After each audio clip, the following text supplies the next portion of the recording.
Yes. So he confirms, hey, I'm dating her. We've been dating for a hot minute. So, anyway, just want you guys to be happy for us, basically. Now, here's a few things about this. Young is an artist managed under his management company. So some people are like, that's a little bit weird, but it's fine, right? We'll get over it. Or as long as she's happy, we're all happy for you guys. Like maybe you guys bonded over something. That's not the problem. They upload two photos onto their Weibo accounts and they tag each other. So it's like videos of them hugging each other, and then all of a sudden the scene splits and they're in a field and they're hugging each other even more, and it's like super romantic, but also very professionally done. Like it looks really good. So they share these videos and they hard launch their relationship, and everyone in the comments is pissed. They're not pissed because he's dating someone. I mean, there's obviously some fans that are pissed because he's dating someone, but most of these people are like, what the bro? We've been, okay? You don't have to hard launch a relationship that everybody already knows about. That doesn't make any sense. Someone just comments, no understanding, no respect, no blessings for y'all. Bump mapping is in use There's no difference between mostly a at most of the manifestation materials. announcement or not because we all been new. This is so speechless, okay? All we can do is give a laugh at this because this is ridiculous. Everybody is just flooding the comments. They're mocking him. They're saying, what are you talking about? Like, get this off of my screen. This isn't even news. What are you trying to do right now? Do you think we're dumb? Do you think we're dumb? For the people who don't really know what's going on, they're trying to look at who's Young. Like, who is this girl that he's dating? Because he's a lot more famous than her. And I'm saying that because he was one of the most famous people in China. Because for the past 2, 3 years, these two have been basically showing everyone that they're in a relationship without showing everyone that they're in a relationship. So, first of all, they were on this show together where it's like a Produce 101 type of show where you have all of these female contestants come up, and I'm sure they have like the guy version, right? But the female contestants come up and they gotta compete with each other to become part of a girl group. So he's a coach on there. She's one of the contestants, but they actually knew each other from before. They were both SM trainees. So she was a trainee at SM before all of this. Comes back to China, she's Chinese, and she starts auditioning for the show. She makes it to like number 8, but she doesn't make it into the girl group because I think there's only 6 spots available. But she was under his training. And the whole time, the way that they're talking on the show, even on the show, it's like very comfortable. It's not like a coach and protege type of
said you were going over to Michael.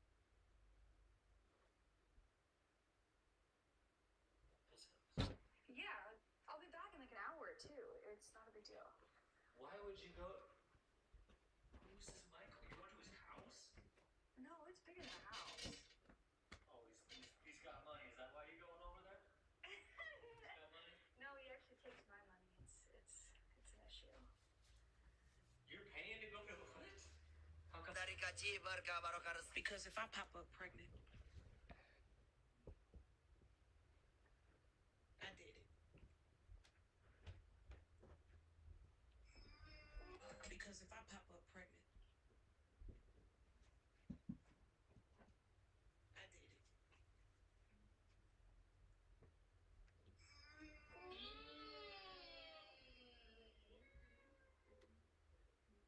I took it.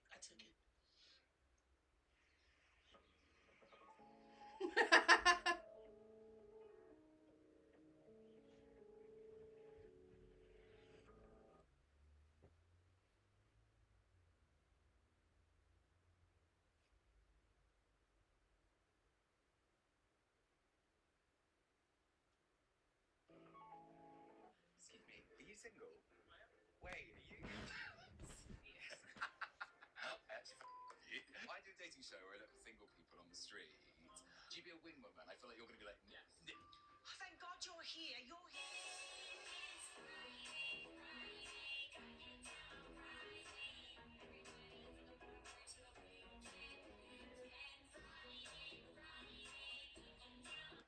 Good evening. In Mitchell County, repeating a popular meme, got a sixth grader escorted out of class and put in handcuffs. He's accused of...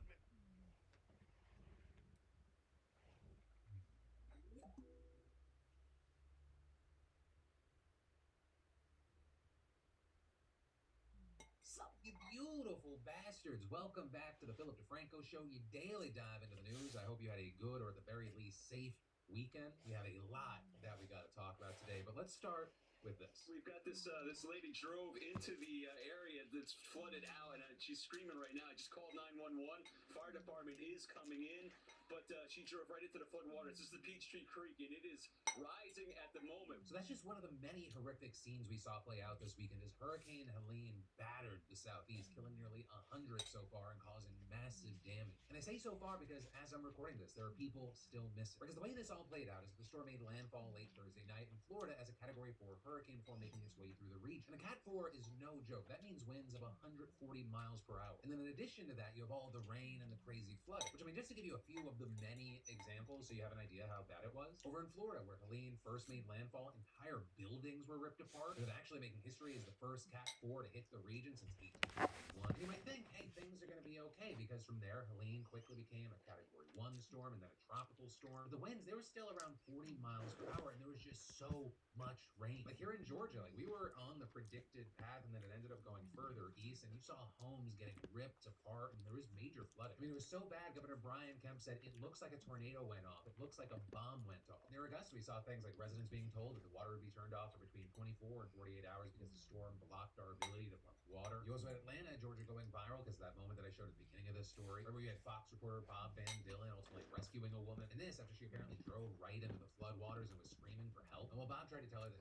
911 was called, they were on their way, she just kept crying for help, and ultimately Bob said, It's a situation. We will get back to you in a little bit. I'm going to go see if I can help this lady out a little bit more, you guys. I'll be back. with him then pulling the woman out of her car and helping her out of the waters. And actually, as the Fox News anchors pointed out, Van Dillon is apparently a giant at 6'4", and the waters were up to his chest. And with that, I gotta say two things. The first is that what Van Dillon did, it is brave. He is our BAMF of the day. But then also two, I have to let you know that what he did was extremely dangerous, and emergency personnel do not recommend it. Though that is obviously easier said than done when someone's clearly fearing for their life right in front of you. But again, Van Dillon's a hero for what he did. Then though, moving to South Carolina, the storm left about 760,000 homes and businesses without power as of this morning. And in fact, across the entire southeast, we're talking about over 2 million. And then the mountain communities in North Carolina, they got extremely flooded. And I mean, about 300 roads were closed, meaning that the rescue efforts, as well as delivering delivering supplies after the storm passed through, they were extremely hampered. Governor Roy Cooper also emphasizing that the death toll in North Carolina was expected to rise as a ton of people were still missing from the floods and landslides. There was also considerable flooding in Tennessee that caused deaths. And while obviously the focus should be on getting help to the people on the ground here, this whole situation has also now gotten political. Right, Donald Trump has already promised to visit one of the worst hit towns in Georgia, prompting supporters to ask, where's Biden? Well, in Georgia, Trump said the governor is doing a good job, but he's having a hard time getting the president on the phone, saying they're being very non-responsive. But that's not what Governor Kemp has said at all. He's actually had the opposite experience and even just said, The president just called me yesterday afternoon. I missed him and called him right back. And he just said, hey, what do you need? And I told him, you know, we got what we need. We'll work through the federal process. He offered that if there's other things we need, just call him directly. So I appreciate that. And Biden has already promised to visit affected areas as long as they wouldn't hamper emergency relief efforts. And I think that last part is incredibly important. As good as visiting a town to show support can be, because unless Trump, Biden, or Harris have some magical ability that they just been hiding behind the scenes where they can like magically heal people and undo things and make the water split, we could end up having is just a random sideshow that actually gets in the way of helping people on the ground. Or someone chucking paper towels into a crowd is not helping at this point. There's actually way more important things that President Biden can be doing to help, like approving funding for temporary housing and repairs to those in affected counties across North Carolina, and making sure that there will be low-cost loans to cover uninsured property for people and businesses. And that is actually just a small taste of what Biden has approved, right? Similar FEMA emergency aid packages were approved by President Biden for Virginia, Florida, Tennessee, South Carolina, and Georgia, while top FEMA officials are on the ground meeting with their state counterparts trying to coordinate relief efforts. And even that is just the tip of the iceberg. The Department of Energy is on the ground trying to help stabilize grids. Human and Health Services are sending tons of medical equipment and supplies, as well as personnel at hospitals. The Army Corps of Engineers is doing their usual thing to work on dams as well as provide temporary power. Urban Search and Rescue sent 1,302 people, that's 24 teams, to help rescue people trapped in flood areas. Notably, even after rescue efforts finish, there's still a long road to rebuilding, which is expected to be a lot of money. With Moody's Analytics predicting there is between $15 and $25 billion in property damage across the region. With that, we've seen the Biden and Harris administration vowing to continue support until things are finished. But also there, important to note, a big effort might be delayed considering the fact that heavy rains are expected to continue today throughout the southeast. And I mean, even new areas like Kentucky, West Virginia, and Virginia are expected to be covered with water. So for now, we're just left hoping that this doesn't get even worse. And to all those impacted, know you're in our thoughts. To anyone that would like to try and help, I'm going to include some links down below to charities that are trying to help. But ultimately, that is where we are. And if you or anyone you know has been affected by this, I'd love if you share your story. So for me personally, this is an especially jarring situation. I actually lived in Asheville, the Buncombe County area for a while. So just seeing the photos and videos like in this apocalyptic state,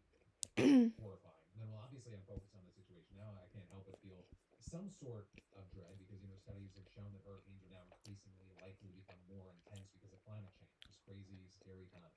But then, let's talk about it. Is Donald Trump literally proposing the purge as public policy? No, absolutely not. What do you have, fucking Trump derangement syndrome? The premise of those movies is that anyone can commit any crime over a single 12-hour period. Trump didn't say that, clown shoes.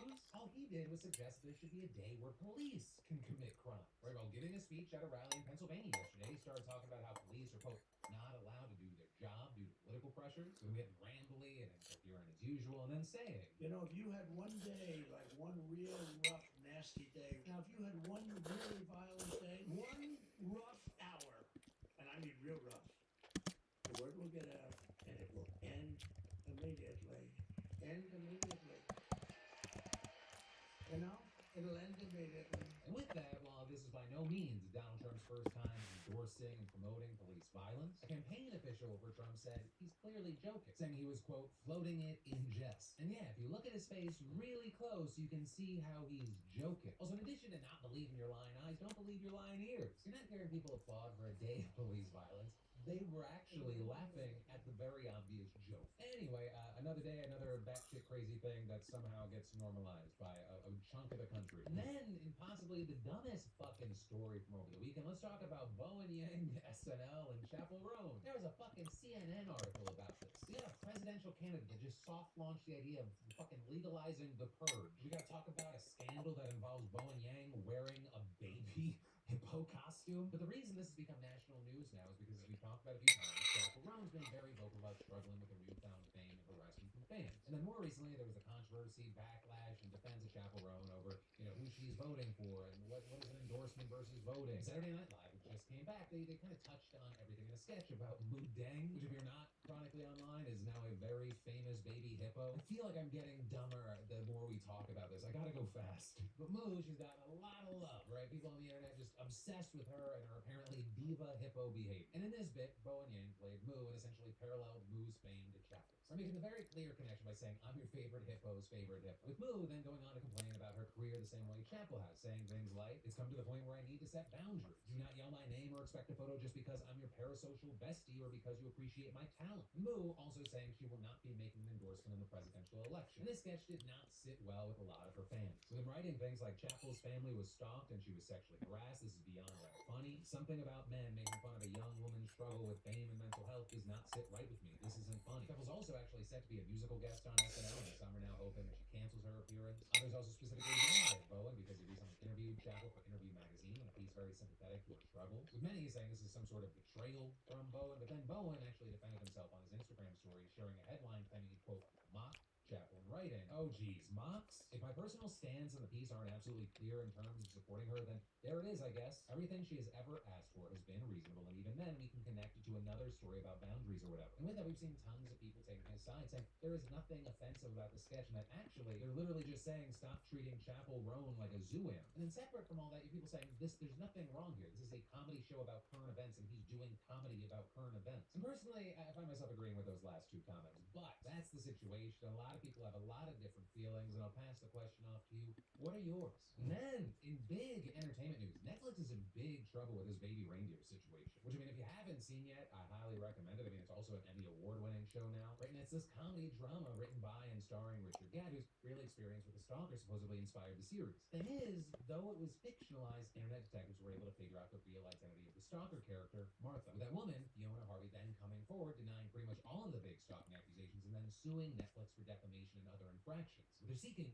$170 million in damages. So then we saw Netflix file a motion to have the entire suit dismissed back in July. And now what we've seen is that the judge has granted that request, at least for the negligence and gross negligence claims, as well as for the punitive damages. So the reason we're talking about this today is he did allow one claim to go forward: intentional infliction of emotional distress, which applies to extreme and outrageous false statements. Right, and that because, as the judge points out, when Gad made the original Baby Reindeer screenplay, he billed it as based on a true story. But then when it was adapted into a Netflix series, the very first episode stated unequivocally that this is a true story, thereby inviting the audience to accept the statements as fact. And this, even though according to the Sunday Times, sources in the TV industry said the claim that it's a true story was inserted by Netflix, and Gad actually expressed concerns about presenting it as such, which we're now seeing the judge taking as evidence that Netflix acted with actual malice, with him also pointing to several, quote, substantial disparities between what really happened and what was shown on screen. Where, for example, Harvey denies stalking a police officer, sexually assaulting Gad, violently attacking him in a pub by smashing a bottle over his head and gouging his eyes, and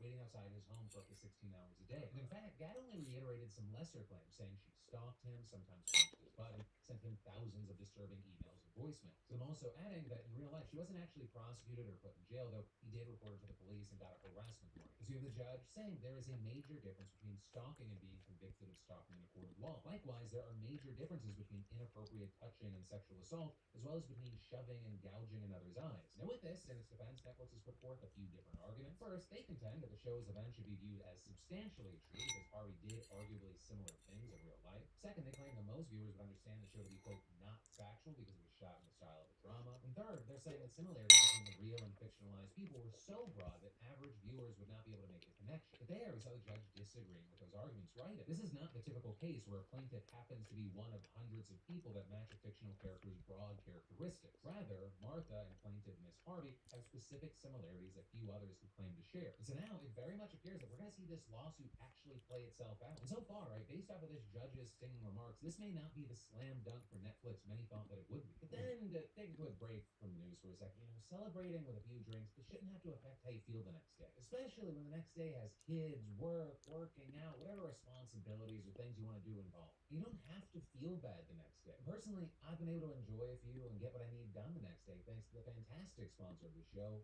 Z-Biotics. Right, because Z-Biotics pre-alcohol probiotic is the world's first genetically engineered probiotic invented by PhD scientists to tackle rough mornings after drinking. You see, alcohol gets converted into a toxic byproduct in the gut, and that byproduct is a big reason reason why you feel so rough the next morning. So pre-alcohol produces an enzyme to break that byproduct down, and it's designed to work like your liver, but in your gut where you need it most. So just drink this probiotic before drinking alcohol, drink responsibly, and get a good night's sleep to feel your best tomorrow. Especially because fall is here, and so is football. So alcohol is often in the mix. Stock up now to avoid the rough next morning. I am happy to report I woke up feeling fantastic after the Alabama-Georgia game. ZBiotics is more than just a sponsor to me. And so for you, I say just go to zbiotics.com/DeFranco. Get 15% off your first order when you use DeFranco at checkout. And pre-alcohol is backed with a 100% money-back guarantee. So if you're unsatisfied for any reason, they'll refund your money, no questions asked. And just remember, that's zbiotics.com/DeFranco. Use code DeFranco at checkout for 15% off. Then in quickie online drama news, we got Mr. Beast facing more backlash. But this time, not in relation to his previous scandals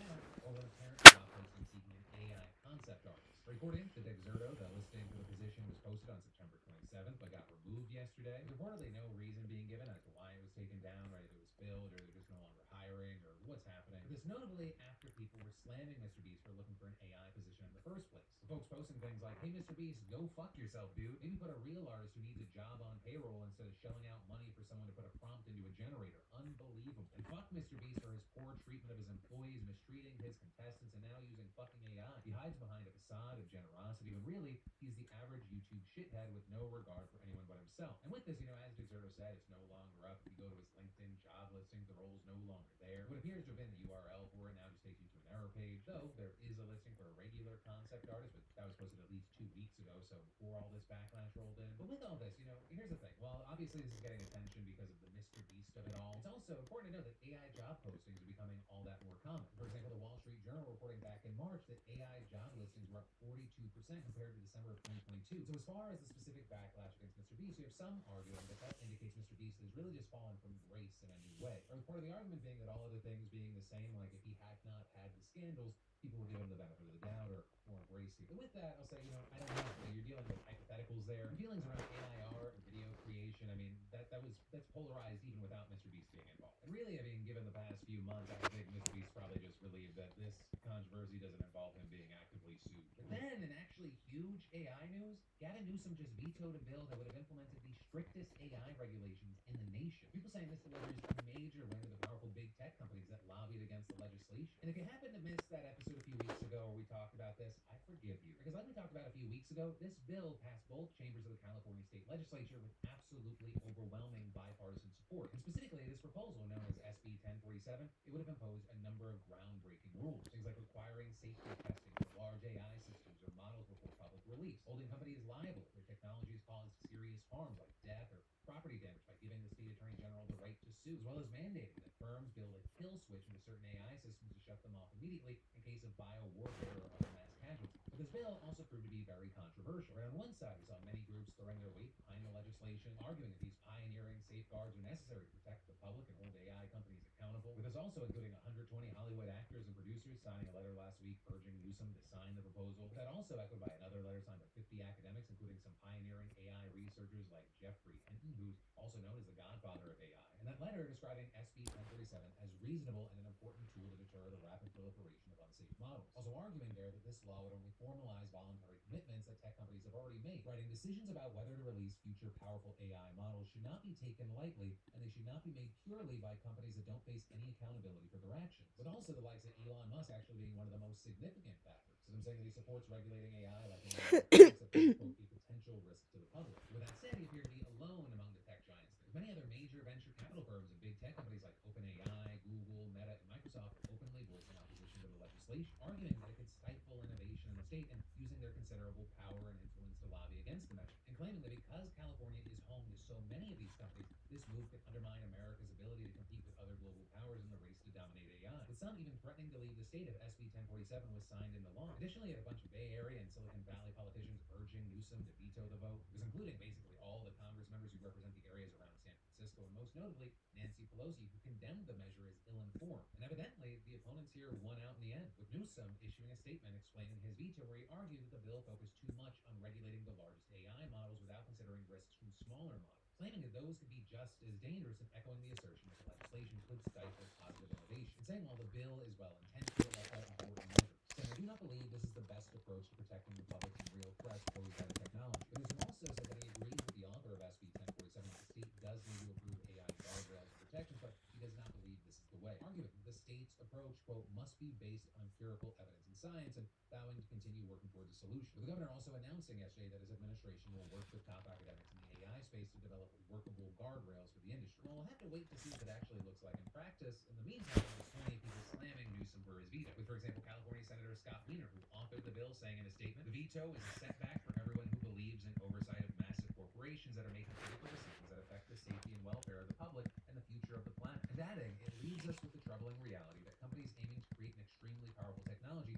face no binding restrictions from U.S. policymakers, particularly given Congress's continuing paralysis around regulating the tech industry in any meaningful way. And then, do you remember back in 2022 when a pair of climate protesters from the group Just Stop Oil entered the National Gallery in London and threw tomato soup on Van Gogh's Sunflowers painting? Well, those two actually got arrested, charged, convicted, and now brought before a judge to be sentenced a few days ago. And to be clear, right, the painting, which is worth over $84 million, was unharmed thanks to its protected glass. But the judge said that the soup had a corrosive effect on the painting's 17th century wood frame, the value of which was lowered by an estimated $13,000.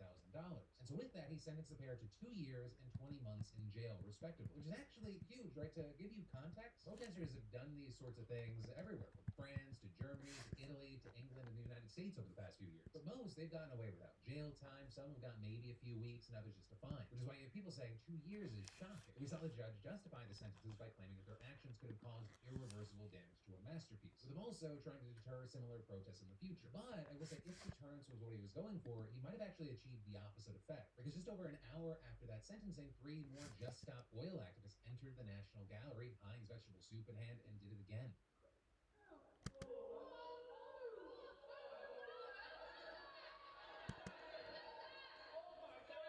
Future generations will regard these prisoners of conscience to be on the right side of history. The National Gallery spokeswoman telling the New York Times that the paintings were examined by a conservator and are unharmed. But regardless, the protesters were arrested, and now they're expected to show up in court today. Now, I will say, other climate activists have received harsher punishments before, like 5 people who got at least 4 years for conspiring to block a highway in London, which 1 were actually the longest sentences ever imposed for a nonviolent protest in Britain, and 2, perhaps not coincidentally, by the same judge.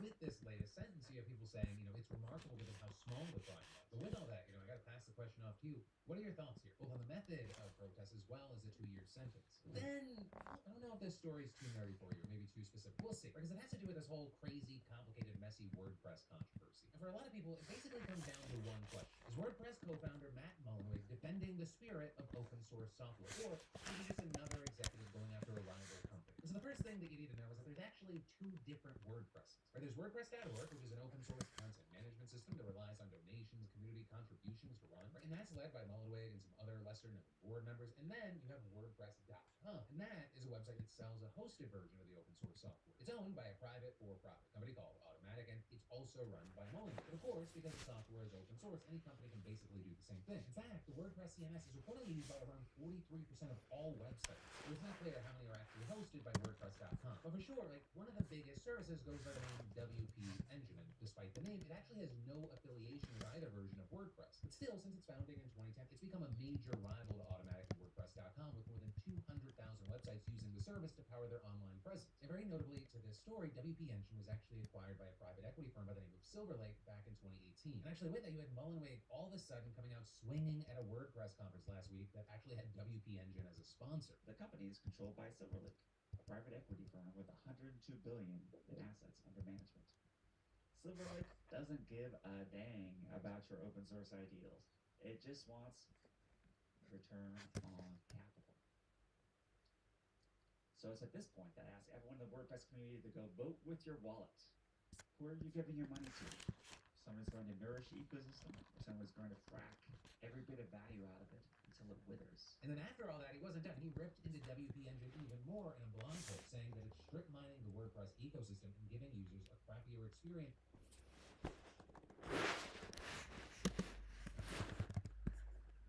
BSD. If it's on button to the middle button to zoom in, so you can click. If it's unselected, just select and click the left key. Click to principal BSDF and press the shortcut keys Control Shift and the letter T. T for Tetris. Okay. Once you'll press this one, you'll get an option, and you can go to the section where you've installed or you've downloaded your texture. So you'll have a zip file. I've already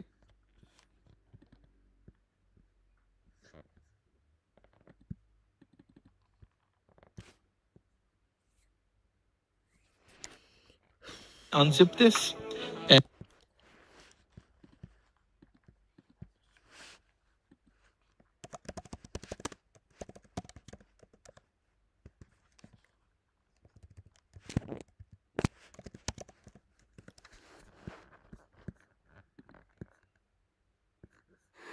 Hey everyone, in this video, I'll be showing you Gear 2.9. Right now, this default hue, so our principled BSDF node, do Control-Shift-T, which opens this window, go to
everyone. In this video, I'll be showing you guys how to do the principled text and use this. So what we got to do is go to the shading tab, select our principled BSDF node, do Control-Shift-T, which opens this window. Go to your files that you want to use. In this case, I'm using these 5 textures, and I'm going to press this. Sets an option, and you can go to the section where you've installed or you've downloaded your texture. So you'll have a 1 key. So I'm going to press select the add-on and check, type in node and check if you have all these 3 checked. So node wrangler preset A, get the mesh and get the plane bigger. Click to go size as well. This is a lot of text with it, and you'll come into this one. I'm just going to name it ground. I'm going to press shift and the middle mouse key to make it a bit move it top, and shift tab again. Now the thing you need to do is attach a material to it. So I'm going to click new, and you'll see material 1. I'm just going to name it ground texture to get the texture that we want, and you can name it anything you want. So now, because we installed the add-ons, we had them checked, you'll have a screen like this. You can use your mouse scroll button to the middle button to zoom in. So you can click, if it's unselected, just select and click the left key, click to principled BSDF and press the shortcut keys Control-Shift and the letter T for Tetris, okay? Once you'll press this one, you'll get an option, and you can go to the section where you've installed or you've downloaded your texture. So you'll have a zip file. I've already unzipped this, and double click that one. The folder, you'll have a Blender folder and a texture file. We need the texture one. Now in my case, I have 4 files, but depending on your texture, you might have a texture file. All the BS, and you can go to the middle button to zoom in. So you can click, if it's unselected, just select and click the left key, click to principled BSDF and press the shortcut keys Control-Shift and the letter T for Tetris, okay? Once you'll press this one, you'll get an option, and you can go to the section where you've installed or you've downloaded your texture. So you'll have a zip file. I've already unzipped this, and double click that one. The folder, you'll have a Blender folder and a texture file. We need the texture one. Now in my case, I have 4 files, but depending on your texture, you might have more or less. Select all of them and then click Principled Texture Setup. Now the beautiful thing about Blender is that it's going to set up this texture by itself, so you don't need to go and do multiple settings. See? So you don't need to confuse yourself with anything. You might have more tables or less depending on the texture, but the one that we're going to manipulate is the displacement one. I hope you guys can see this one. We'll do it later, a bit later. Now at the top you can see our texture has been added into your plane. If you want to leave it to there, it's up to you. You can use this object. But if you're looking for a bit of texture with the displacement, and you want to see the grooves in it or the height and different crevices and stuff like that, then you'll do the second option. Now after this one, what you need to do is go to your layout again, and then at top, before going to the render mode, we need to add our light. So I'm going to press Shift A and add light. The one that I'm adding is called sun. Pressing G Z-axis to increase it. On the right hand side, while I've got my light selected, I'm going to go and increase the strength of the light. Understood? Now you can't see texture here because we're not in the render mode. Now I'll go to the render one, and you'll see our texture is flat on the plane. Now you can use this one if you wanted, just select it and export it as an FBX or an OBJ. But for me, I need to have a bit of terrain that looks, you want to see the grooves in it, go and do multiple settings. See? So you don't need to confuse yourself with anything. You might have more tables or less depending on the texture, but the one that we're going to manipulate is the displacement one. I hope you guys can see this one. We'll do it later, a bit later. Now at the top, you can see our texture has been added into your plane. If you want to leave it to there, it's up to you. You can use this object. But if you're looking for a bit of texture with the displacement and you want to see the grooves in it or the height and different, crevices and stuff like that, then you'll do the second option. Now, after this one, what you need to do is go to your layout again, and then at top, before going to the render mode, we need to add our light, as much detail you need. Okay, so you'll have to find out and click the render in the shading area to see. You can use this one, but for me it's too deep and steep. So what I'll do is I'll go back to the shading area and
click the render in the shading area to see my model pressing shift and middle mouse. Click the render in the shading area. I'll go back to the shading area and click the render in the shading area to see my model pressing shift and middle mouse.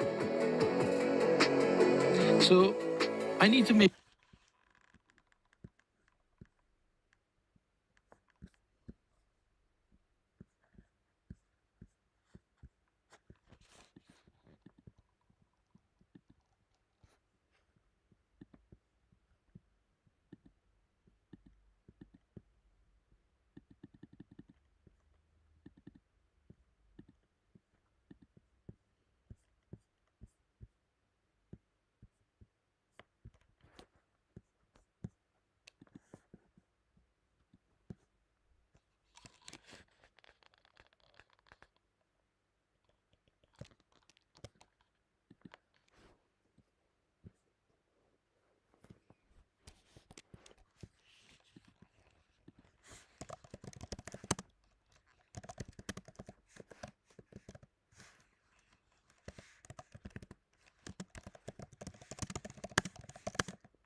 Hello and welcome to another Blender tutorial brought to you by the Lewis Art. My name is Emmanuel Okafo and I hope you guys are doing well.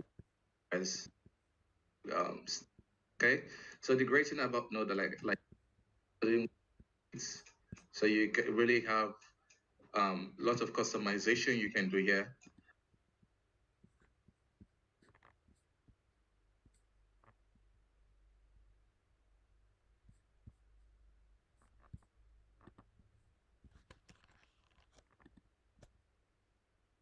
Hello, I'm Chris Bailey, and I am a search panel up and type in to put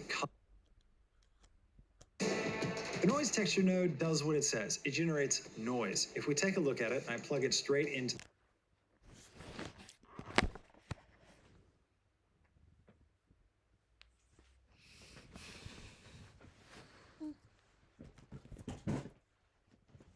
Ask everyone in the WordPress community to go vote with your wallet. Who are you giving your money to?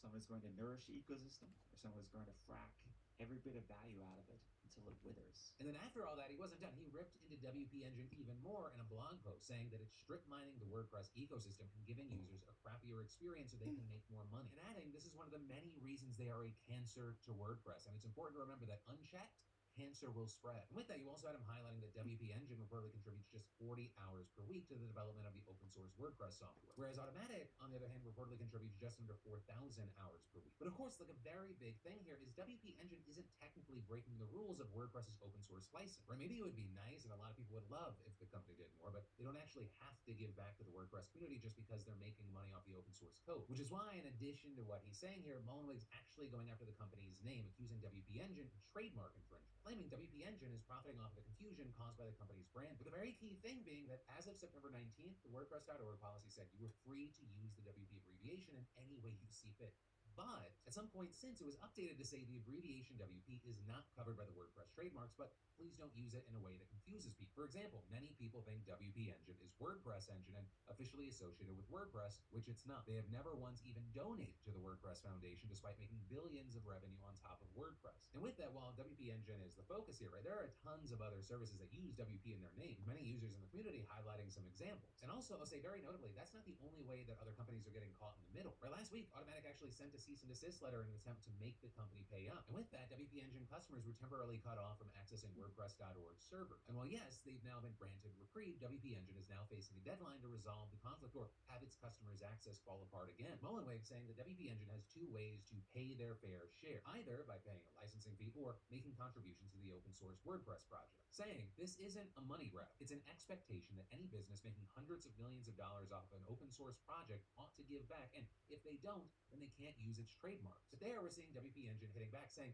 a money grab is exactly what this is. With that, they actually sent their own cease and desist letter to Automatic over Mullenweg's comments. And in that letter, they claim Automatic demanded a very large sum of money days before Mullenweg's comments at the conference, with him allegedly threatening to carry out a, quote, scorched earth nuclear approach against WP Engine. And so with all of that playing out, there have been a lot of mixed reactions. Where you've got some in the WordPress community thinking WP Engine is in the wrong, others accusing Mullenweg of abusing his power for his own gain, or some even calling for him to step down. But for now, we're gonna have to wait to see how all this plays out. And so for those of you out there that either use WordPress.com, WordPress.org, WP Engine, or even if you have feelings about open source versus for-profit, like what are your thoughts here? With that, my friends, brings us to the end of today's show. Thank you for watching. For more news you need to know, I got you covered here and here. Make sure you're subscribed. I love yo faces and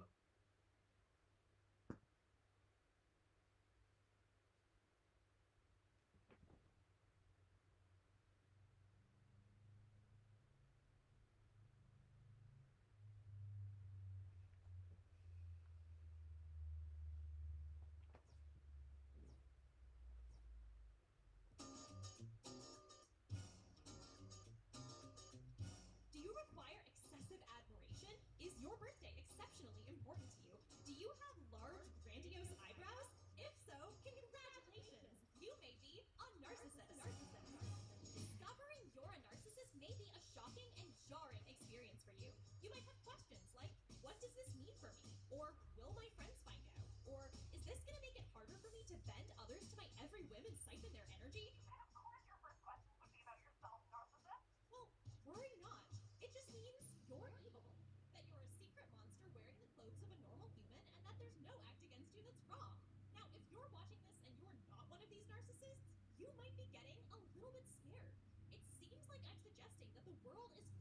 covert energy vampires, masquerading as regular folks, just waiting to pounce on your soul. Well, rest assured, you are completely right. The Earth is a dangerous and terrifying place, and most of it is out to get you. But what if I told you that you already have the tools to detect these sociopaths hiding in plain sight? In fact, with the power of vibes, it's easy. By the time you finish watching this video, you'll be able to perfectly pick out the villains in every room. Just remember, you are a good person.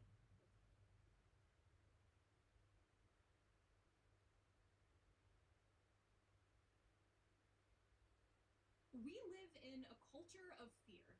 Over the past 5 decades, we've seen a growing obsession with identifying and labeling the imposters among us. What sprung up from a culture of self-help books has since evolved into a cottage industry of online creators specifically focused on the dangers of one particular type of person, the narcissist. As clinical language has increasingly become part of our collective vocabulary, the number of alleged narcissists has exploded. Videos warning audiences exactly how to detect and defeat them have racked up tens of millions of views and have found favor with a broad range of audiences. From clinical psychiatrists to wellness influencers to alpha male wolf types, a broad range of creators have found a very lucrative niche in teaching viewers how to protect themselves. But where did this trend come from? Who are these supposed covert narcissists? And perhaps most importantly, is this even a thing?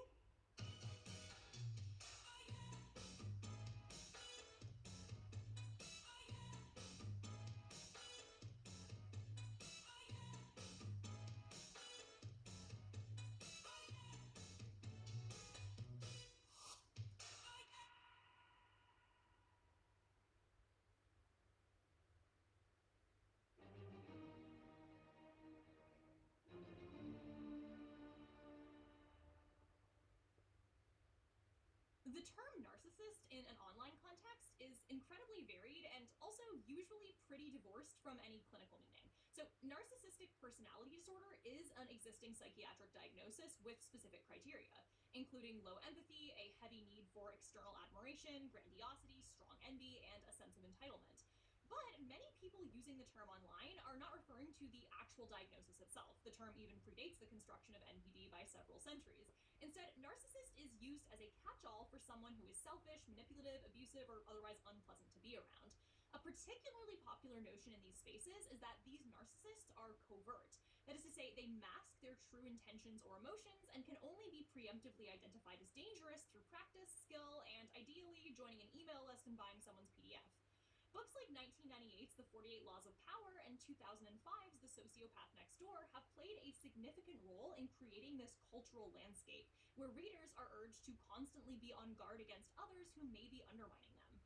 Author Robert Greene's The 48 Laws of Power adopts a strategic, almost Machiavellian lens on human interaction, teaching readers both to navigate power dynamics and outwit potential manipulators. Similarly, The Sociopath Next Door by psychologist Dr. Martha Stout builds on the idea of the covert predator by suggesting that a significant portion of the population are sociopaths. The book argues that these people move through society undetected, blending in while secretly manipulating those around them for their own gain. Basically, certain personality traits make people dangerous, and these traits can be spotted if one is sufficiently vigilant. Listen to the terrifying way she puts it. About 1 in 25 individuals are sociopathic, meaning, essentially, that they do not have a conscience. It is not that this group fails to grasp the difference between good and bad, it is that the distinction fails to limit their behavior. The intellectual difference between right and wrong does not bring on the emotional sirens and flashing blue lights or the fear of God that it does for the rest of us. Without the slightest blip of guilt or remorse, 1 in 25 people can do anything at all. As she later explains, as individuals, people of conscience can learn to recognize the sociopath next door, and with that knowledge work to defeat his entirely self-interested aims.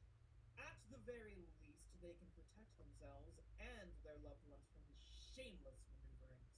The Narcissist Next Door, written by Time magazine editor Jeffrey Kluger in 2014, is a direct evolution of this tradition. Like with the Sociopath Next Door, it presents the narcissist as a hidden danger, someone who blends into daily life but is driven by selfishness and the desire for power or control. Unlike with the Sociopath Next Door, though, Kluger has no psychological credentials. reporting on studies and personal editorializing, partly about day-to-day interactions with narcissists and partly about the state of American politics. Incidentally, the book argues in its first chapter that Bernie Madoff, just about every conservative politician in the United States as of late, and then Miley Cyrus are all narcissists. Narcissism here is presented as a subtle, everyday danger that manifests in a bunch of seemingly mundane interactions, like a self-centered coworker or a manipulative partner. This also makes the concept of the secret sicko more relatable and accessible to a general audience. People are less likely to encounter a full-blown serial killer in their lives, but a narcissist? That could be anyone in your immediate circle. As a result, the modern pop psych fixation on narcissists allows for the creation of a more pervasive narrative. Narcissists are not just lurking in positions of extreme power, but they might be living next door, sitting at the office cubicle beside you, or even sharing your bed. This narrative, tied to books and now especially amplified by social media, pushes the idea that narcissism is a constant, ever-present threat, and individuals must be well-versed in recognizing these traits to protect themselves. The self-help industry laid the groundwork for what we see now, where this stuff is absolutely everywhere. Reddit, in particular, was an early adopter of widespread narcissism discussion. The subreddit r/raisedbynarcissist was originally established in 2013 as a support group for people dealing with emotionally abusive family dynamics. Since then, the community has grown into a major hub for discussions around narcissism in personal relationships and currently boasts nearly 1 million members. It was one of the first places where we saw a growing fixation with labeling people as narcissists and sharing strategies for dealing with them. And, as with many things, once it found an audience on Reddit, it was only a matter of time before it found its way onto other platforms as well. In this more current, more skibbity digital ecosystem, many self-styled narcissism experts have emerged, and their content often blurs the lines between psychiatry and showmanship. A few of these influencers do have actual credentials in psychology, but most do not. You see a lot of unregulated titles like narcissism expert or relationship coach or mental health coach used in a way that I would argue is incredibly deceptive. For instance, Instagram personality and narcissistic abuse healing expert Dr. Annie PhD has a PhD in languages and literature. The use of doctor in this branding is not strictly untrue, but the nature of this title is downplayed. She refers to herself as an abuse healing expert, among other things, and her website uses a lot of language about healing and recovery, but no mention of her actual degree to imply through omission that she is a psychologist, if not a psychiatric medical doctor. This is all to advertise a $30 a month online membership that includes access to a Facebook group and Zoom calls valued at $7,500. Or one particularly prominent creator we're going to see pop up a few times here, the narc abuse coach, has described himself as a narcissistic abuse recovery professional and has amassed hundreds of thousands of subscribers accordingly. Some of his advice borders on pseudoscience or even phrenology. In one video, for instance, he suggests that you can identify a narcissist by their large eyebrows. Their eyebrows are quite thick, which is not to say every person who has thick eyebrows is a narcissist, of course not. There is something peculiar with their eyebrows. They're filled with dominance, grandiosity, and entitlement. And in another, he claims there's a distinctive smirk that's characteristic of narcissists. That particular claim, the narcissist smirk, has picked up a decent amount of steam lately in general and is obviously deeply ungrounded. Despite the absurdity of some claims, these influencers maintain a scientific aesthetic that appeals to viewers seeking answers and validation. Even when the claims aren't as patently ridiculous as narcissist eyebrows, there's a glut of viral content which essentially just asserts that there are secret tells to identify narcissists, such as not making eye contact, having a public persona that is different than the way you act in private, caring a lot about your birthday, spending money on things that make you look good, worrying about being broken up with, and so on. The narcissist will always be on their phone when they're around you. Narcissists are obsessed with money. Narcissists are notoriously bad at giving gifts. A narcissist will often take their phone everywhere they go, including to the bathroom. Why does a narcissist sleep so much? They sleep to avoid. Avoidance. Long-distance relationships are great for narcissists, and here's why. This notion, and particularly the body language analysis flavor of it, really came to a head 2 years ago during the trial between Johnny Depp and Amber Heard. Suddenly, everyone was an expert on clinical narcissism, and the fact that Amber Heard was certainly an evil harpy was evident in her eyes, in the way she smiled, the way she breathed. Meghan Markle, too, has particularly faced the brunt of body language analysis-based narcissism accusations. Of course, as time has passed and the evidence has consistently vindicated both of these women, you won't hear a peep about about it from these so-called experts, but the underlying idea remains. The evil walk among us, but there are tells. Not all narcissism content is this clickbait Barnum effect type stuff. A small number of influencers in this space are even themselves diagnosed with NPD and aim to either destigmatize the disorder or share their lived experiences. For example, we have creators like The Nameless Narcissist and Kylie Rackham who talk openly about living with a diagnosis and working to better themselves. However, their followings are notably smaller than some of the larger narcissism coaches. The more sensational content, the if she breathes she's a narcissist stuff, is much more clickable. A pretty significant portion of this content is also directed towards survivors of abuse, blending general abuse awareness with a focus on narcissism. Many people in survivorship communities use the term narcissist to describe the people who have harmed them, drawing from the language of psychology to make sense of their experiences. Many of these folks are seeking answers and support as well as wanting to share their stories, and as a result, narcissism as a topic has a lot of appeal in these online spaces. Often, though, that conversation begins to shift from prevention of abuse to more surreal, almost conspiratorial directions. For instance, these online spaces have seen the development of new psychological archetypes like the empath, the super empath, and the dark empath. Respectively, people with psychic empathy powers, people with super psychic empathy powers, and people with anti-hero psychic empathy powers.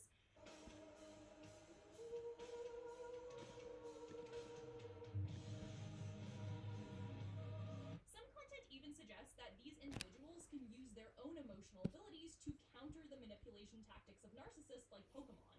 The narcissist will never find anyone as great as you. They're never going to find another empath. They're never going to find another chosen one. This all adds a kind of psionic, supernatural element to the conversation where defeating the narcissist becomes a much more literal battle.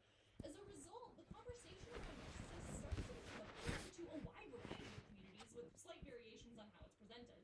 You can have the healing crystals flavor of it, the scientific flavor of it, or the relationship coach flavor of it, but either way, you're getting a cosmic story of good and evil where the world is under threat and must be rebalanced. In this sense, the narcissist is no longer just a psychological concept, but a cultural archetype. The narcissist doesn't just mean a person who is an asshole or a person diagnosed with narcissistic personality disorder. It's like a commedia dell'arte persona, a recognizable character in a morality play in the same way the used car salesman or the caveman might be. You know the costume before the character even speaks. Regardless of the branding, ultimately, this content taps into fears of manipulation and offers easy solutions and clear enemies. If you can learn to spot the secret narcissists, you can gain control over your life. So, how can we start to unpack this?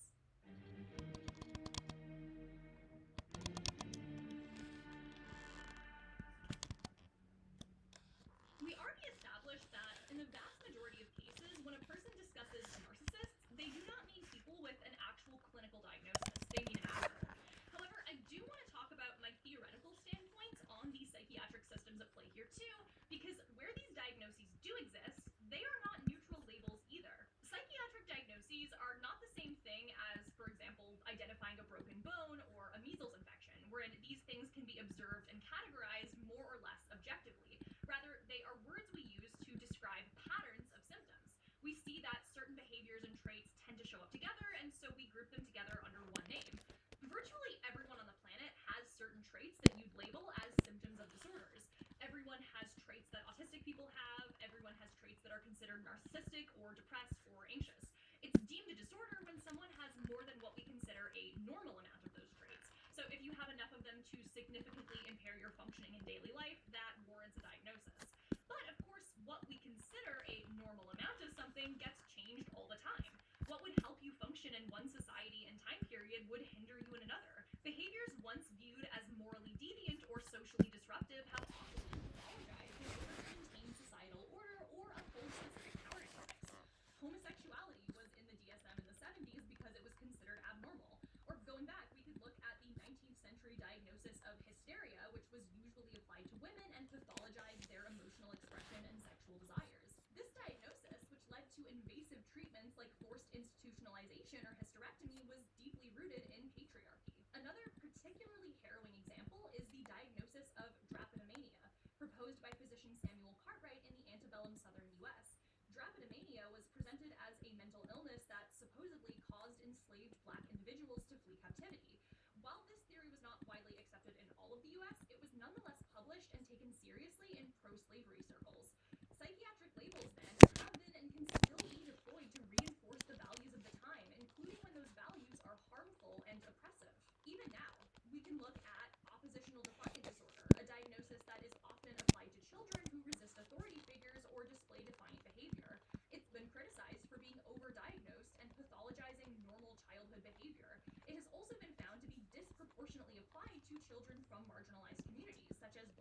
Latino children.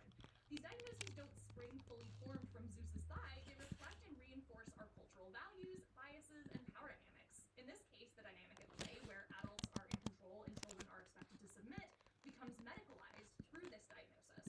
Like any other diagnosis, narcissistic personality disorder is not a neutral thing that just exists in the world either. The history of personality disorders in general reveals how psychiatric categories have been influenced by societal norms.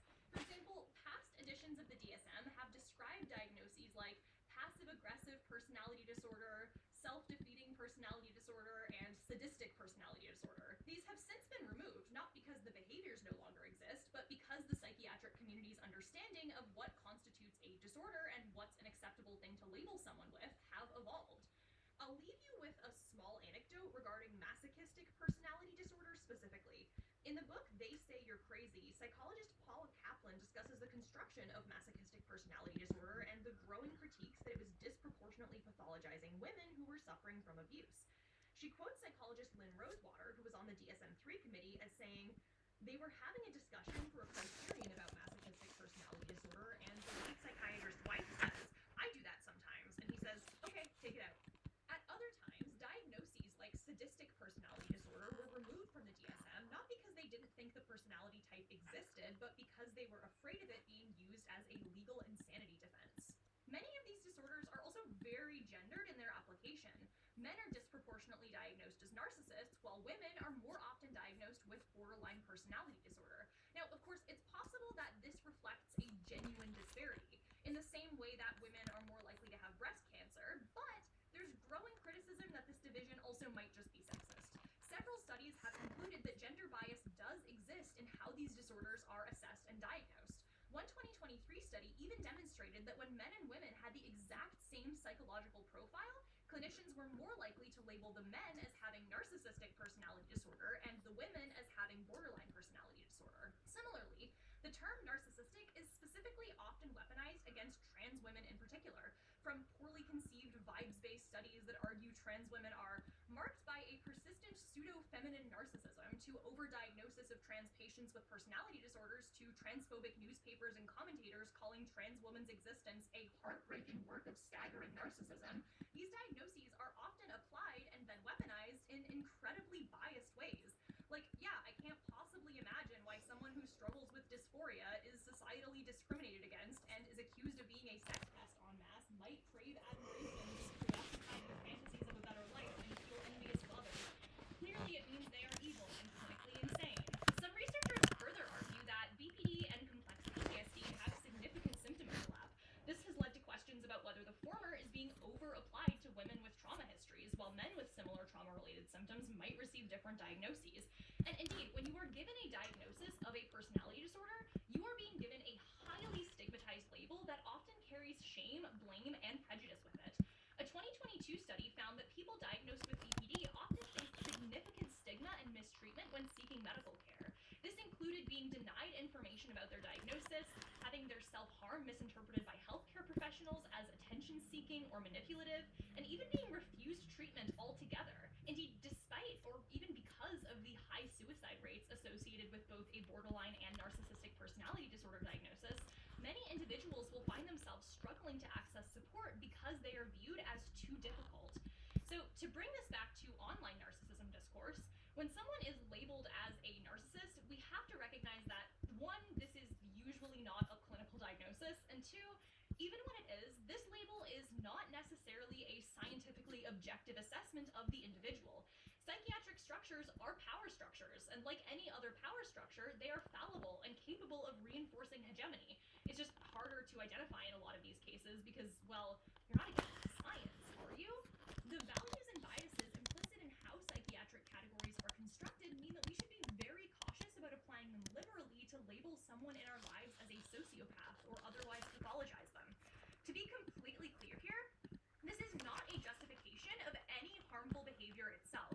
The response here, if a person has mistreated you, is not to simply excuse mistreatment as acceptable, but rather than reaching for ultimately flawed forms of categorization, it is far more effective to identify and discuss the actual actions and their effects specifically and think about how to respond to those, rather than getting mired in a diagnostic can of worms.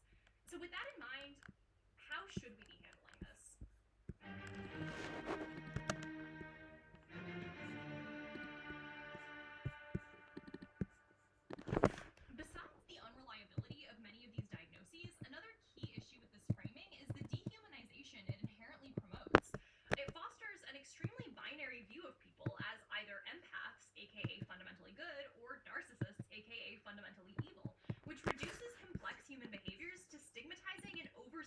provide good versus evil labels.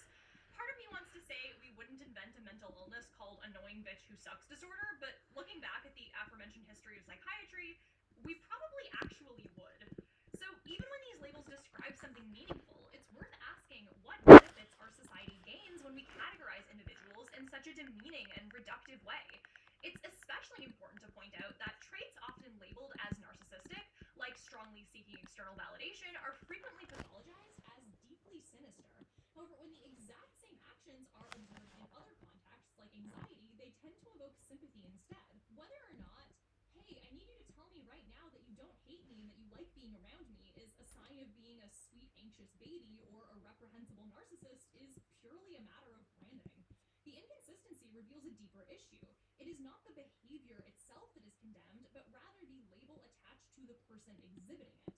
This leads to the second concern, the suggestion that these traits make someone innately evil. Clearly, this is not the case.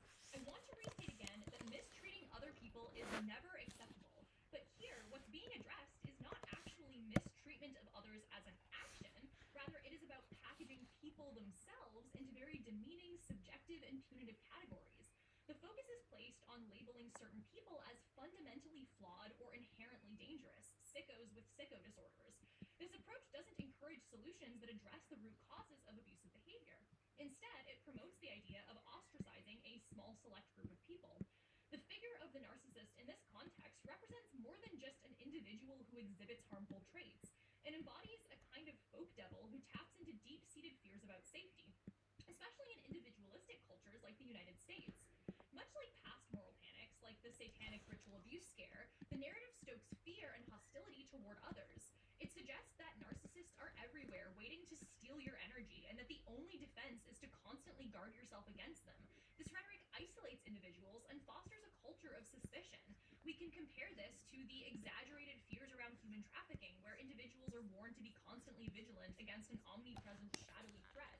Human trafficking does happen, but it's not largely white girls getting snatched out of grocery store parking lots. It's usually exploited individuals from the global south who are promised jobs in foreign countries and then have their passports taken away. The point is, when we single out a type of bad person and cast them as an inhuman, scary, monstrous threat, it's not just the fact that we are likely wrong about the quality and identity of that type of person. It's also the fact that we are being encouraged towards constant fear, a kind that isolates ourselves from one another to no end other than to reinforce our own righteousness. The book Folk Devils and Moral Panics was written in 1972 by sociologist Stanley Cohen and was specifically written about a moral panic in 1960s Britain surrounding youth culture, but it's since been revised several times and really is relevant even now. Cohen describes the production and replication of moral panics in eerily familiar terms. For instance, in Cohen's case study, this process involved exaggerating isolated behaviors and incidents until they were perceived as widespread routine dangers. One fight between some youth rockers in the 60s became the kids are out of control and are making our daily life unsafe to live. The public response became disproportionate, creating a narrative that these deviants were omnipresent threats. Similarly, narcissists are portrayed as lurking everywhere, waiting to manipulate and drain the emotional energy of empaths. Relatively extreme actions are elevated to the status of emblematic and ubiquitous behaviors. This then justifies extreme consequences, whether social, emotional, or even legal, against those deemed to be the shadowy threat. As Cohen puts it, if one conceives of the situation as catastrophic and, moreover, thinks it will happen again, get worse, and probably spread, then one is justified in taking elaborate and excessive precautionary measures. This sort of relationship between social control is illustrated nicely in social policies towards drug addiction. Cohen is saying that fear leads to disproportionate actions because we'd rather overreact than risk not reacting enough. After all, if something bad does happen, someone will have to take the blame. Even if an individual recognizes that the threat of narcissistic energies is relatively unfounded, the constant chatter around this phenomenon can lead to distrust and paranoia. I'm going to include one more quote of his here, which is how he identifies the targets of a moral panic. I want to note that the construction of the ever-present energy-sucking narcissist checks every box. The objects of normal moral panics are rather predictable. So too are the discursive formulae used to represent them. For example, they are new, but also old. They are damaging in themselves, but also merely warning signs of the real, much deeper and more prevalent condition. They are transparent, anyone can see what's happening, but also opaque, a Accredited experts must explain the perils hidden behind the superficially harmless, decode a rock song's lyrics to see how they led to a school massacre. I can't look at videos about the distinctive narcissist smirk or how you know someone in your life is evil by their body language without remembering this book and feeling my skin absolutely crawl. As with any other moral panic, this type of belief also shifts the conversation away from self-reflection.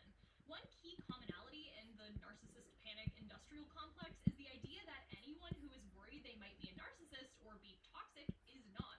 A frequent saying is, if you are worried about whether or not you are a narcissist, it means you aren't, because a real narcissist would never be worried about their potential to do harm. You're truly worried that you might be, you're not. Narcissists lack empathy, and they certainly lack the compassion about it. So by you finding this right now, let me tell you and reassure you, you are not a narcissist. If you were a narcissist, you wouldn't be thinking so deeply about not being a bad person. Narcissists can't self-reflect. So if you're self-reflecting on whether you're the narcissist or not, you're probably not. For instance, r/raised by narcissists has a rule that narcissists are not allowed to comment or post there, but has also claimed that worrying you are a narcissist means you are not a narcissist. I'm still not sure who the no narcissist allowed rule is intended to actually exclude then. In other words, these spaces will regularly affirm that you do not need to critically examine your own behavior. The fact that you have begun to self-reflect is taken as a sign that you should stop self-reflecting. You could never be the problem. The problem is the sinister other. By positioning harm as something that only other people do, those with a disorder, a moral failing, we absolve ourselves of confronting our own potential for it. The construction of the empath as innately good further entrenches this mindset, as if good versus evil is just a one-to-one sliding scale of all empathy to no empathy. This binary leads to a dangerous distortion of moral responsibility. If narcissists are inherently evil, then any harm done to them becomes justified, even celebrated. Entire industries are built around telling people they are fundamentally good, that their empathy is what separates them from the monsters around them.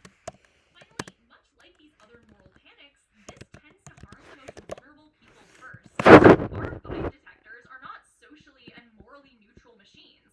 I talked about this with my West Elm Caleb video, where people ended up being completely sure a random TikTok user was a literal serial killer when in fact she was just a trans woman who appeared impoverished.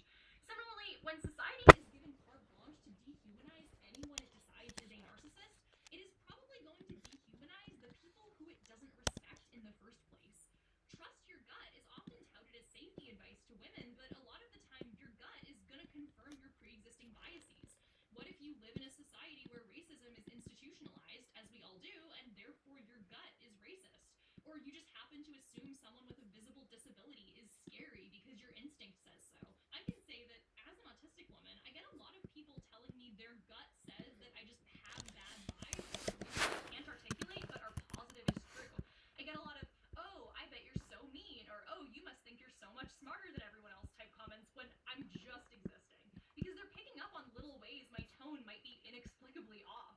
In a more clinical context, we can see that many people who are labeled as having cluster B personality disorders are more likely to have psychiatrists decide they are dangerous, and this can have real legal consequences for those folks. For instance, someone labeled as dangerous based on a personality disorder could face restrictions on their freedom, such as being placed under involuntary commitment or have their legal rights diminished in court proceedings. But in fact, many of those predictions are completely off. Singh et al. In 2014 actually did a study on this. They analyzed 47 databases containing over 13,000 people across 13 countries labeled as high violence risks, including based on professional judgment, and followed up on future violent crime rates among those people. And what they found was that the odds of people labeled as violent actually doing any violence was incredibly variable. They found that in particular, these studies tended to overestimate the risk for men and underestimate the risk for women, that the characteristics of the people being assessed can make the validity of any predictions highly inconsistent, and that people who were assessed using professional judgment tools tended to be more likely to have false positives for being labeled as violent risks. A lot of the time, being labeled as dangerous to yourself or others serves a punitive purpose rather than a preventative one. You're often forced into a system rife with abuse in order to correct a crime you have not committed yet. And when these tools are frequently wrong and vibes-based, this becomes all the more problematic. As the authors put it, the rate of violence in patients judged to be at high risk by structured risk assessment instruments is not constant, varying considerably and systematically within and between instruments. This raises the question of whether scholars cannot make a reasonable estimate of the base rate for the population in question, and hence cannot estimate the likelihood of a future violent act for a member of a category, they should be using high-risk categorizations at all. In other words, predictive warnings like the narcissist vibe detector are unscientific and often discriminatory because humans are often unscientific and discriminatory. The same harm exists interpersonally. Social media is filled with infographics and advice columns that promote not only emotional distance, but outright cruelty, often under the guise of self-defense from narcissists. For example, take a look at this viral Instagram post from the aforementioned Dr. Annie, PhD in English literature. Don't worry about hurting the narcissist. They don't have a heart to break, remember? I simply am not there. Best sociopathic game to play with a narcissist is hot and cold. Use their abandonment issues to control them. 4 ways to torture the narcissist. If you want to create distress, if you want to create anguish, uncertainty, insecurity, and paranoia, you must reduce their significance. This kind of rhetoric is not just reductive, it actively promotes the dehumanization of others. We have created a society where any action, no matter how harmful, is justified as long as the target has been labeled a narcissist. Once someone is marked as beyond empathy or redemption, it becomes easy to rationalize treating them as less than human. A narcissist is anyone we don't like, anyone who has harmed us. A narcissist could never be me, but it could always be you. Even beyond the fact that these labels can be harmful, discriminatory ways to view the world, they're also often actively counterproductive. Indeed, this narrative makes it harder to look into the larger reasons why abuse can occur in the first place. The narcissist, that is to say the fairy tale archetype of the narcissist, is often portrayed as a universally bad character, willing to harm anyone and everyone indiscriminately. This portrayal implies their evil is non-specific and apolitical, a kind of inherent rottenness of the soul. But this overlooks the reality that abuse doesn't occur in a vacuum. The reason there are myriad cases of parents abusing children, but we don't see an epidemic of children abusing parents, is because abuse is enabled by structural power imbalances. Children have very few rights in most parts of the world. Barring severe extremes, they're essentially treated as property, with unfortunately limited recourse even in those extreme situations. And now you might be thinking that, yes, this is true, but this isn't mutually exclusive with the idea that some people are just evil and broken. And it is perhaps true that some people just enjoy power, making other people feel small and weak and will lord it over anyone they can. But while that might sometimes be the case, I think this narcissist narrative, being the primary story we tell ourselves, still omits things in a way that actually makes it harder to address these problems. I would hazard that a lot of child abuse doesn't actually happen because parents are deeply mentally ill or are setting out to be evil people. Yet regardless, there are legal and social structures in place that can lead to these things happening anyway. When you take a look at the aforementioned r/raised by narcissists, one of the things you'll see come up consistently is constraining and controlling behavior. Things like, my parents forced me to have my hair cut in this exact way until I was old enough to live on my own. Physical punishment was extremely common. My parents used technology to track my every movement. In any context, this is unacceptable. But these behaviors often specifically stem from particular ideological places that transcend any one individual's personal pathology. For example, one of the things you'll notice is that child abuse is more common in very conservative and very religious communities. I will note that most of the research I was able to find was in English from mostly US sources and thus was more heavily sampled toward Christianity, so I can't make definitive claims about other conservative religious communities. But what I was able to find showed a clear correlation. Jackson et al. Found that religious ideology was a significant predictor of holding attitudes that devalue children, so claims like children should be seen and not heard. They also found that heavy religiosity was positively correlated with verbal abuse of children, as well as some other factors like age of the child. Ellison and Bradshaw in 2009 studied conservative Protestant communities and noted that while simply being religious was not a risk factor for physically harming children, social conservatism, biblical literalism, and a strong belief in hell were. Similarly, Rodriguez and Henderson in 2010 found that both social conformity and, again, biblical literalism increased the risk of physical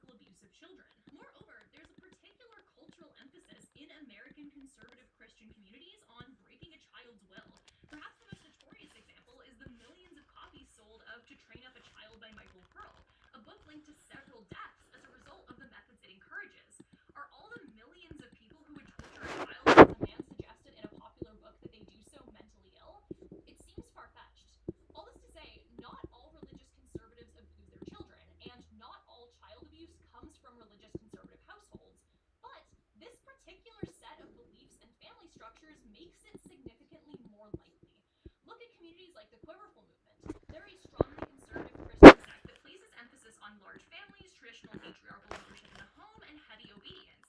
And, of course, they are rife with abuse of various kinds. Women and girls in particular are often treated like livestock, queerness is anathema, and children of all genders are forced into abusive and constraining childhoods. Is it probable that every single quiverful parent just happens to have a bad brain? Or is it something else about these belief systems and family structures that leads to abuse happening regardless?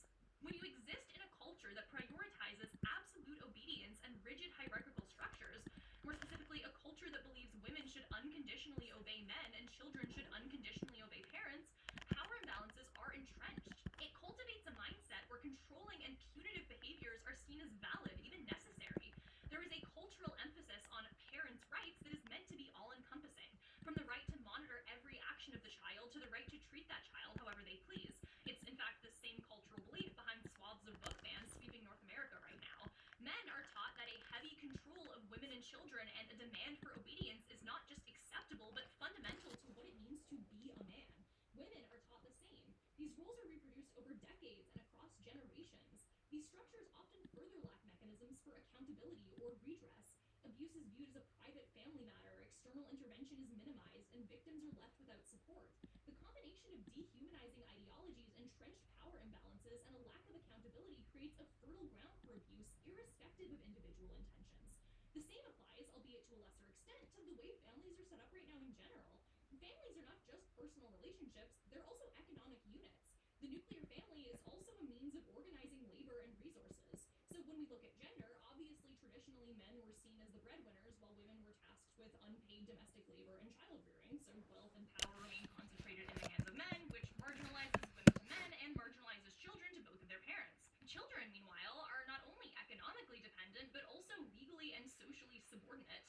Even in progressive families made up of kind people, they are largely expected to obey adults, follow rules without question, and conform to social norms.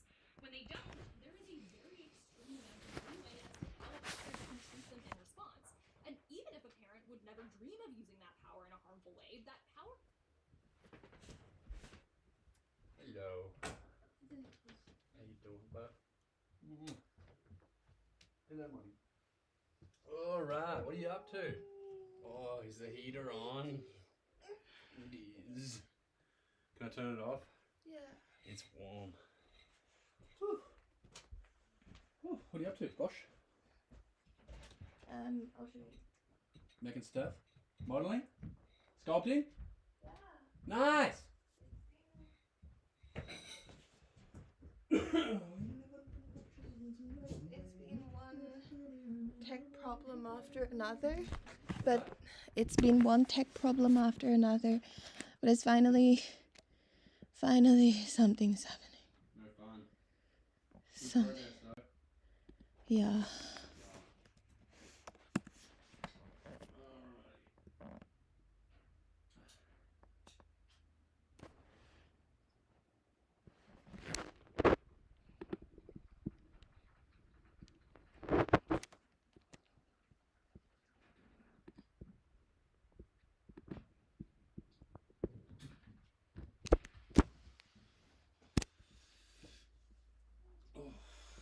Do you see?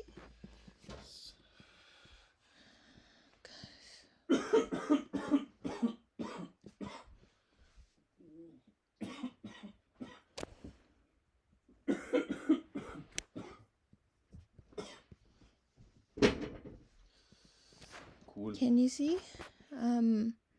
I've set it up so it's still just a setup. I've set it up so I can now place whatever texture I want without fucking things up.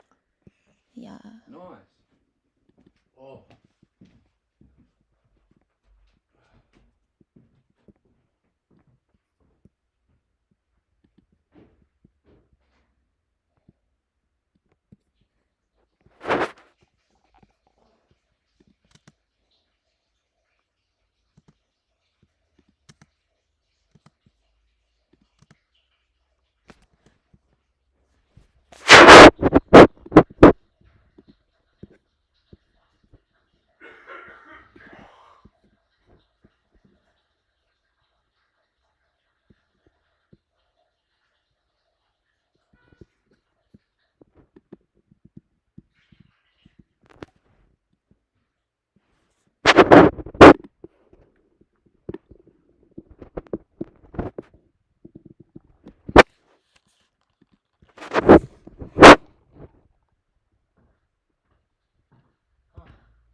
you ready to go out? Yeah. Oh wow. For Oh, fitness. Sure. fitness, dick in your mouth.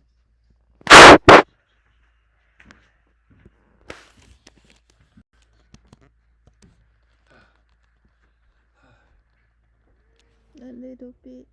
Yes, Mona. My brain hurts.